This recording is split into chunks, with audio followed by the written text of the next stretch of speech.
రక్తమిచ్చి కొన్నట్టి సంగమున ఎవరు చేరదరు వారే ధన్యులు, పరలోకమే వారిది. ఎవరు చేరదరు వారే ధన్యులు, పరలోకమే వారిది. క్రీస్తు ప్రభువు తన రక్తమిచ్చి కొన్నట్టి సంగమున ఎవరు చేరదరు వారే ధన్యులు, పరలోకమే వారిది. అపోస్తలుల తనయందు పిలిచెదరు, ఆత్మశక్తితో వారు ఎల్లప్పుడూ సంఘములో పిలిచెదరు. తిమోతికి అపోస్తలుడైన పౌలు 2వ తిమోతికి 3వ అధ్యాయము 12వ వచనం. క్రీస్తు యేసునందు సద్భక్తితో బ్రతుకనుద్దేశించు వారందరూ హింస పొందుదురు. ప్రేమ కలిగిన మా తండ్రి, ఈ సాయంకాల సమయంలో క్రీస్తు యేసునందు సద్భక్తితో బ్రతుకనుద్దేశించు వారందరూ హింస పొందుదురని వాక్యం సెలవిస్తుంది. ఆ వాక్య భాగాన్ని శుద్ధమైన మనసుతో పంచిపెట్టి అనేకులు మీ వైపు రక్షించబడినట్లుగా, నిన్ను అంగీకరించినట్లుగా, హింసలోను ఉపద్రవంలోను చాలిన దేవుడుగా ఉన్నావు. అపోస్తలుడైన పౌలును తప్పించిన దేవుడు, రక్షించిన దేవుడు. యేసు ప్రభు నామంలో ప్రార్థన చేస్తున్నాం తండ్రి, ఆమేన్. మరి పూర్వము నేను దూషకుడును, హింసకుడును, హానికరుడనైన నన్ను తన పరిచర్యకు నియమించి నమ్మకమైన వానిగా ఎంచినందుకు నన్ను బలపరిచిన మన ప్రభువైన క్రీస్తు యేసుకు కృతజ్ఞుడనై ఉన్నాను. తెలియక అవిశ్వాసము వలన చేసి తిని కనుక కనికరింపబడి తిని. పూర్వము దూషకుడును, హింసకుడును, తెలియక చేసి తిని కనుక నేను కనికరింపబడి తిని. అలాగైతే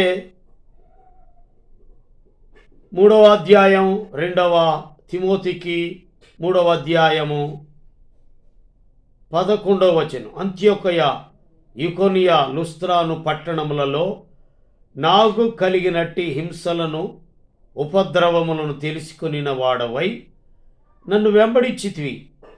అట్టి హింసలను సహించి తిని గాని వాటన్నిటిలో నుండి ప్రభు నన్ను తప్పించెను. పూర్వము దూషకుడును, హింసకుడును, ఎందుకంటే సంఘాన్ని హింసించాను. 9వ అధ్యాయం. నేను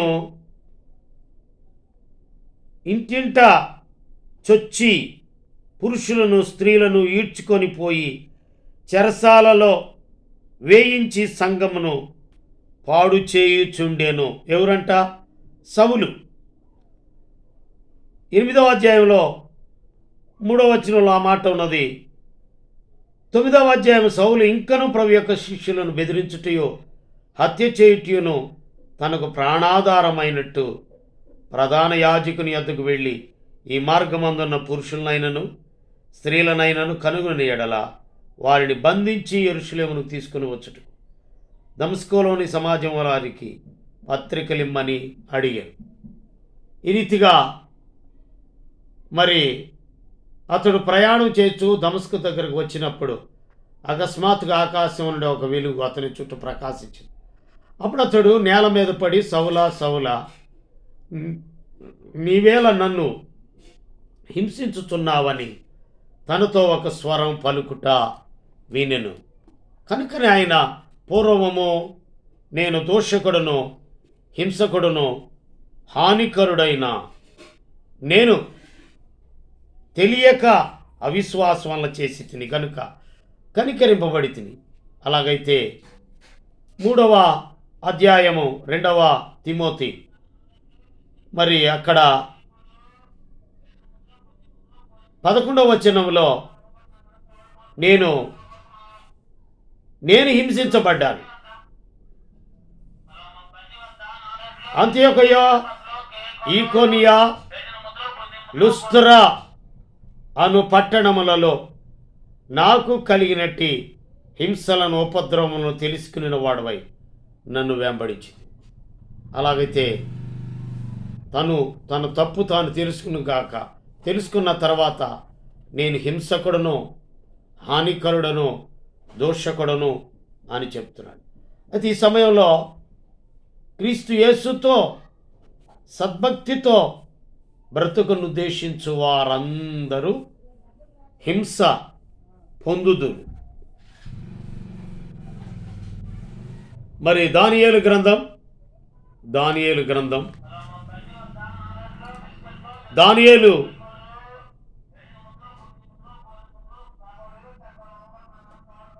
ఉద్దేశం ఏమిటంటే 1వ అధ్యాయము 8వ వచనం, రాజు భుజించు భోజనమును పానము చే ద్రాక్షరసమును పుచ్చుకొని తన్ను అపవిత్రపరచుకొనకూడదని దానియేలు ఉద్దేశం.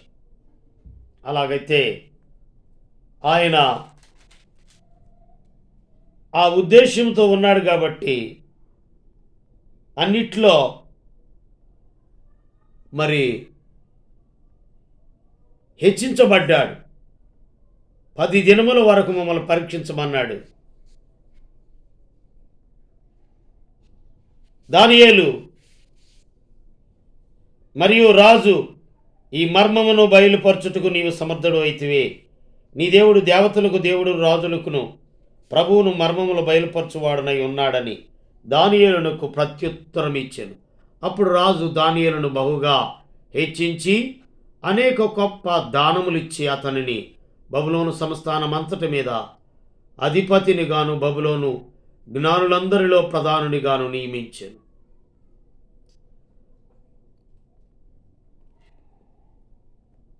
ఇలా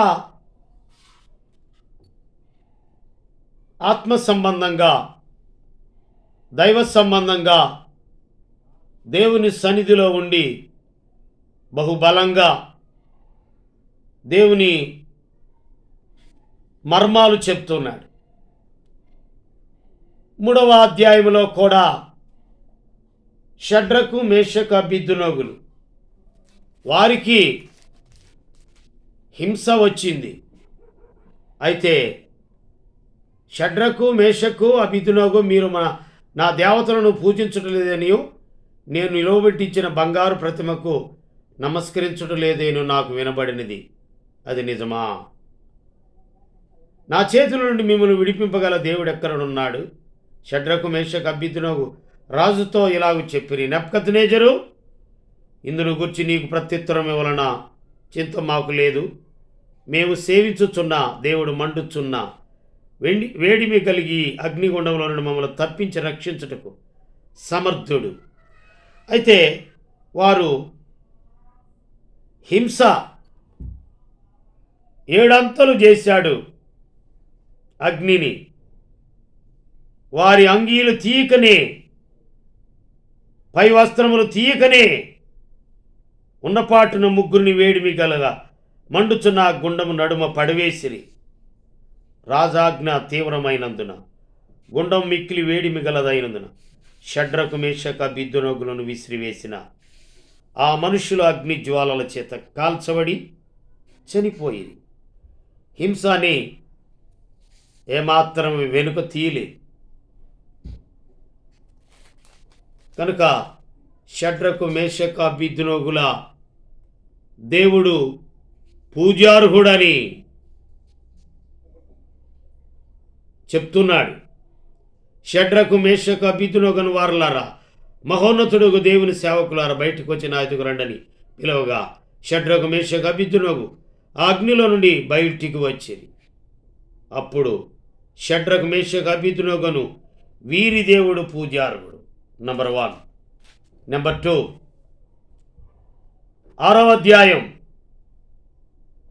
దేవుని విషయములో తప్ప ఈయన మీద ఏ నేరము మోపలేమని అనుకున్నారు. ఎవరెవరు? దానియేలులో తప్పైనను లోపమైనను కనుగొనలేకపోయింది. అందుకు ఆ మనుష్యులు 5వ వచనం, దేవుని పద్ధతి విషయమందే గాని మరి ఏ విషయమందును అతనిలో లోపం కనుగొనలేమనుకొని. వాళ్ళొక 5గురు. ఎవరెవరు? ప్రధానులు, అధిపతులు, రాజ్య మరి ఇంకా ఎవరెవరు? సంస్థానాధిపతులు, సేనాధిపతులు, మంత్రులు, ప్రధానులు అందరూ కూడి 5గురు. కనుక ఆయన మీద 30 దినముల వరకు ఏ దేవుణ్ణి మొక్కకూడదు, ఒక దర్యావేషం తప్ప.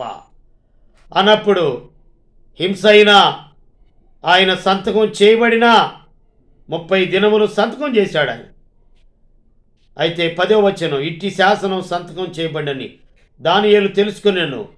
అతడు తన ఇంటికి వెళ్ళి యథాప్రకారంగా అనుదినం ముమ్మారు మోకాళ్ళుని తన ఇంటి పైగది కిటికీలు యెరూషలేము తట్టును తెరవబడి ఉండగా తన దేవునికి ప్రార్థన చేయొచ్చు ఆయనను స్తుతించుచూ వచ్చాను. అయితే దానియేలు నిన్నే గాని నీవు పుట్టించే శాసనమనే గాని లక్ష్య పెట్టక అనుదినం ముమ్మారు ప్రార్థన చేయొచ్చు వచ్చుచున్నాడని రాజు ఈ మాట విని బహుగా వ్యాకులపడి దానియేలును రక్షింపవలెడని తన మనస్సు దృఢం చేసుకొని సూర్యుడు అస్తమించే వరకు అతను విడిపించుటకు ప్రయత్నం చేసింది. కానీ ఆ మనుషులు దీన్ని చూచి రాజు సన్నిధికి సందడిగా కూడి వచ్చి, రాజా, నీవు స్థిరపరిచిన ఏ శాసనం తీర్మానం కానీ ఎవడను రద్దుపరచజాలను, ఇది మాదీయులు పారసీకులు విధి అని తమను తెలుసుకొనవలెనని. అంతటా రాజు ఆజ్ఞీయగా బంట్రోతులు దానిని పట్టుకొని సింహం గుహలో పడద్రోయగా రాజు, నీవు అనుదినం తప్పక సేవించుతున్న నీ దేవుడే నిన్ను రక్షించునని దానియేలుతో చెప్పాను. రాజుకు నిద్ర పట్టలేదు. రాత్రంతా ఉపవాస ఉండి నాట్య వాయిద్యములను జరగనీయలేదు. అతనికి నిద్ర పట్టకపోయింది. తెల్లవారుజాము రాజు వేగిరమే లేచి సింహముల గుహ దగ్గర త్వరపడిపోయి అతడు గుహ దగ్గర రాగానే దుఃఖస్వరంతో దానియేలును పిలిచి, జీవము గల దేవుని సేవకుడు అయిన దానియేలు, నిత్యము నీవు సేవించుచున్న నీ దేవుడు నిన్ను రక్షింపగలిగిన అని అతనిని అడిగాను. అందుకు దానియేలు, రాజు చిరకాలం జీవించునుగా, నేను నా దేవుని దృష్టికి నిర్దోషినిగా కనబడితిని కనుక ఆయన తన దూతనంపించే సింహములు నాకే హానియు చేయకుండా వాటి నోళ్లు మూయించిన. రాజా, నీ దృష్టికి నేను నేరం చేసిన వాడని కాను కదా అని రాజు ఇందును గూర్చి అతి సంతోషభరితుడై దానియేలును బయటికి తీసాను. గుహలో నుండి బయటికి తీయుడని ఆగ్నేయగా బంటుడు దానియేలును బయటికి తీసి అతడు తన దేవుని యందు భక్తి గలవాడైందున అతనికి ఏ హానియో కలుగులేదు. రాజు ఆగ్నేయగా దానియేలు మీద నింద మోపిన ఆ మనుషులు వారు తోడుకొని వచ్చి సింహముల గుహలో పడద్రోసి వారిని, వారి కుమారులను, వారి భార్యను పడద్రోసి వారు ఆ గుహ అడుగునకు రాకమునుపే సింహముల పాలైరి.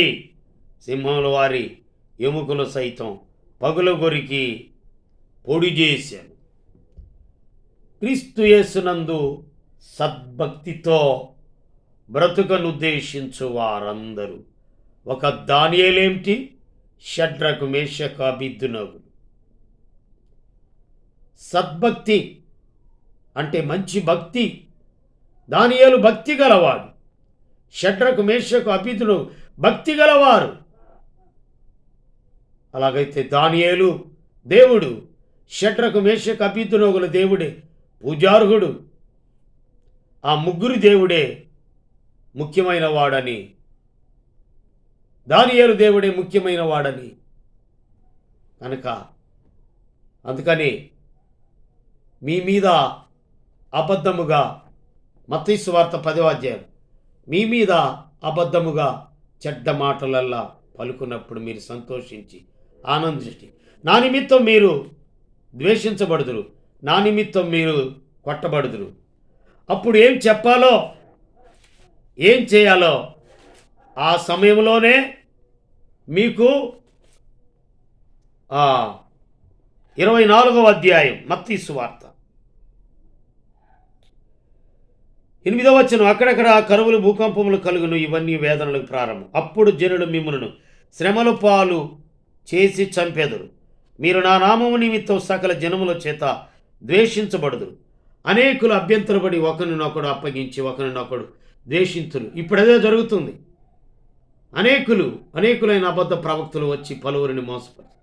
అక్రమం విస్తరించుట చేత అనేకుల ప్రేమ చల్లారు. అంతవరకు సహించిన వాడెవడో వాడే రక్షింపబడును. కనుక అనేకుల చేత ద్వేషించబడతారు, అనేకుల చేత దూషించబడతారు, అనేకుల చేత కొట్టబడతారు, చంపుతారు, ద్వేషిస్తారు, శ్రమల పాలు చేసి చంపుతారు. ఆయనను వీటన్నిటిలో నుండి పౌలు గారిని తప్పించిన దేవుడు నమ్మదగిన దేవుడు. దానియేలును తప్పించిన దేవుడు నమ్మదగిన దేవుడు. షడ్రకు మేషకు అబేద్నెగోను తప్పించిన దేవుడు నమ్మదగిన దేవుడు. అలాగైతే నా నిమిత్తం మీ మీద చెడ్డ మాటలు పలుకున్నప్పుడు, మిమ్మల్ని కొట్టినప్పుడు, మిమ్మల్ని ద్వేషించినప్పుడు, మిమ్మల్ని చంపినప్పుడు అంతవరకు సహిస్తే ఆడే రక్షించబడునని వాక్యం సెలవిస్తాం. అలాగైతే ఈ సమయంలో దానియేలు దేవుడు నమ్మదగిన దేవుడు. షడ్రకు మేషకు అబేద్నెగోలు క్రీస్తు యేసునందు సద్భక్తితో బ్రతుకును ఉద్దేశించు వారందరూ హింస పొందుదురు. హింసకైనా రెడే. అలా నాగటి మీద చెయ్యి వేసి వెనుదిరుగు చూచువాడు నాకు పాత్రుడు కాడు. అయితే యుద్ధ రంగంలో ఉన్నాం, పందెపు రంగంలో ఉన్నాం. చావైనా రేవైనా బ్రతుకుటైతే క్రీస్తే, చావైతే లాభం. చావు మూలంగానైనా సరే దేవుని నేను ఆరాధిస్తాను అనేటటువంటి ఒక తీర్మానం, దానియేలు తీర్మానం, షడ్రకు మేషకు తీర్మానం. అలాగైతే యేసు ప్రభునందు ఉన్నటువంటి వారు సద్భక్తితో బ్రతుకును ఉద్దేశించేవారు ఒక తీర్మానం, ఒక ప్రతిష్ట, సత్యమందు వారిని ప్రతిష్ట చేయమట. సత్యం కోసం యేసు ప్రభువారు చనిపోయాడు. సత్యం కోసం మొదటి శతాబ్దంలో శిష్యులు హతసాక్షులయ్యారు. కనుక ఈ సమయంలో హింసించబడటం అది ఎంత ధన్యతో తెలుసా? అది యేసు నామములో హింసించబడటం మంచి ధన్యత. క్రీస్తు యేసునందు సద్భక్తితో బ్రతుకును ఉద్దేశించువారు. హింస సౌలుగా ఉన్నప్పుడు హింసించాడు, పౌలుగా ఉన్నప్పుడు హింసింపబడ్డాడు. ఆయనను దేవుడు చాలా దెబ్బలు కొట్టి లోపల చెరసాలను వేసి బొండ వేసి బిగించారు. అయితే శ్రమలలో దేవుని ప్రార్థించి కీర్తనలు పాడినప్పుడు చెరసాలాయకుడు వారి కుటుంబం రక్షించబడ్డది. అంతేకాదు అనేక కుటుంబాల కొరకు రక్షించబడటానికి ఒక సాధనంగా, ఒక దేవుడు ఏర్పాటు చేసుకున్న ఒక పనిముట్టుగా సిద్ధపడి ఉండాలని, చావు మూలంగానైనా సరే దేవుణ్ణి స్తుతించడంలో వెనకాడకూడదు. అలాగైతే స్టెఫను దేవుని కొరకై తన జీవితాన్ని హింసించబడటానికి ఆయన సిద్ధపడ్డాడు, హింసింపబడటానికి సిద్ధపడ్డాడు, వెనుక తీయలేదు. పౌలు కూడా హింసించబడ్డాడు. ఒకసారి హింసించినవాడు, సంఘాన్ని పాడు చేసినవాడు. అయితే ఇప్పుడు తన జీవితం అప్పగించుకున్నాడు. అందుకని బ్రతుకుటైతే క్రీస్తే, చావైతే లాభం. చావుకైనా సరే అని తాను రిక్తునిగా అప్పగించుకున్నాడు. ప్రేమ కలిగిన మా తండ్రి వందనాలు. క్రీస్తు శ్రమలలో పాలిభాగస్థుడైన అపోస్తలుడైన పౌలు, పాలిభాగస్థులైన సెయింట్ పీటర్, పాలిభాగస్థులైన తోమా, పాలిభాగస్థులైన ఈనాడు అనేకులు హతసాక్షులవుతున్నారు. వారిని, వారి కుటుంబాలను దీవించండి, ఆశీర్వదించండి. కృతజ్ఞతా వందనాలు సమర్పించుకుంటూ యేసు ప్రభు నామములో హింసించబడుతున్నారు, చచ్చిపోతున్నారు, కొడుతున్నారు, మందిరాలు తగలబెడుతున్నారు. ఆయనను దేవునికి స్తోత్రమే అని వారి జీవితాలు అప్పగించుకున్న వారిని బట్టి దేవుణ్ణి ఎంతగానో స్తుతిస్తూ ఉన్నాం. వారి కుటుంబాలను దీవించండి. యేసు ప్రభు వారి ప్రశస్త నామంలో ప్రార్థన చేయించున్నాం తండ్రి. ఆమేన్. తండ్రి, కుమార, పరిశుద్ధాత్మ త్రియేక దేవుని దీవెన సదాకాలం తోడై నడిపించుడుగా. ఆమేన్. ఈ వాక్యం వచ్చినట్లయితే సబ్స్క్రైబ్ చేయండి, కామెంట్ చేయండి. ఈ మూమెంట్ ప్రార్థన పేమెంట్ బలపరచాలని మనవి చేస్తూ ముగిస్తూ ఉన్నాను. ఆమేన్. God bless you.